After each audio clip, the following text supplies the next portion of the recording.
రాగి పిండితో ప్రతిరోజు జావ కాసిచ్చే నేను ఈసారి వెరైటీగా, టేస్టీగా, హెల్తీగా రాగి పిండితోని రొట్టెలు చేశానన్నానండి. రాగి పిండితో చపాతీ అంటే నీ మొహం అన్నారు మా శ్రీవారు. కానీ టేస్ట్ చేసిన తర్వాత చాలా టేస్టీగా, వెరైటీగా, బెస్ట్‌గా ఉన్నాయనేసి బెస్ట్ కాంప్లిమెంట్ ఇచ్చారండి. ఇక తయారు చేసే విధానం చూద్దాం మరి.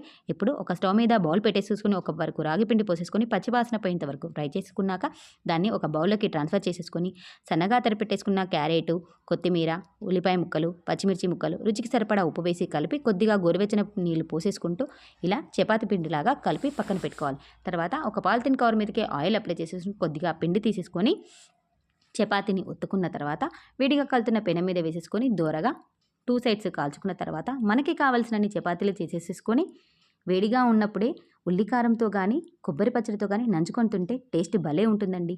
ఈ రెసిపీ కనుక మీకు నచ్చితే ట్రై చేయండి, లైక్ చేయండి, షేర్ చేయండి, subscribe to my channel. Thanks for watching.